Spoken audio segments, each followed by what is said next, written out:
नमस्कार, मी पंजाब डक. आज आहे 21 मे 2025 आणि मी आहे माझ्या शेताजवळ. पाहू शकता ते कसा पाऊस पडलेला आहे आमच्या इकडं.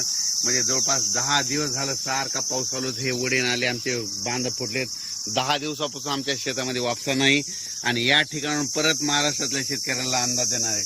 राज्यातल्या सर्व शेतकऱ्याला सांगू इच्छितो की आज 21 मे, आज पण 21 मे ला दुपारी 3च्या नंतर राज्यात पुन्हा जोरदार पाऊस पडणार आहे. म्हणून हा अंदाज म्हणजे हा पाऊस 25 तारखेपर्यंत खूप पडणार आहे. त्याच्यानंतर 26, 27, 28, 29, 30 ला थोडा कमी प्रमाणात होईल.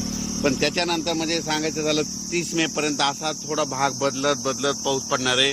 म्हणून राज्यातल्या सर्व शेतकऱ्यांनी काय करायचं, आता काय झालं नेमका पाऊस खूप झाला, जमिनीमध्ये ओल देखील खूप झाली. पण काय झालं, शेतकऱ्यांच्या शेतच दुरुस्त नसल्यामुळं अडचणी येत आहेत. म्हणून राज्यातल्या सर्व शेतकऱ्याला सांगू इच्छितो की तुम्ही काय करा, जशी वेळ भेटेल तसं काय करा, तुम्ही तुमचे शेत दुरुस्त करा. कारण की राज्यामध्ये आता जवळपास हे 25 मे पर्यंत तर मुंबई पुणे नाशिक नगर जिल्हा मुसळधार पाऊस पडणार आहे. म्हणून हा अंदाज लक्षात द्या. आज देखील मुंबईला मुसळधार पाऊस असणार आहे. मुंबईकरांनी सतर्क राहण्याची गरज आहे. म्हणून हा अंदाज लक्षात द्या. आणि राज्यात मात्र दररोज 2-2 दिवस प्रत्येक ठिकाणी मुक्काम करत हा पाऊस संपूर्ण राज्यावर पडणार आहे. विदर्भात पडणार आहे, पूर्व विदर्भात पडणार आहे, मराठवाड्यात पडणार आहे, पश्चिम महाराष्ट्र, उत्तर महाराष्ट्र, दक्षिण महाराष्ट्र, कोल्हापूर इकडे सगळीकडेच पडणार आहे. म्हणून हा अंदाज लक्षात द्यायचा.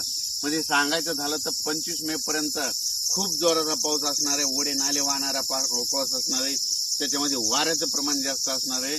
म्हणून आणखीन एक खास करून, कारण की या पावसामध्ये सर्व माझी शेतकऱ्याला एक विनंती आहे की तुम्ही काय करा, तुमची ह्या 25 मे पर्यंत तुमची जनावरे असे झाडाखाली बांधू नका.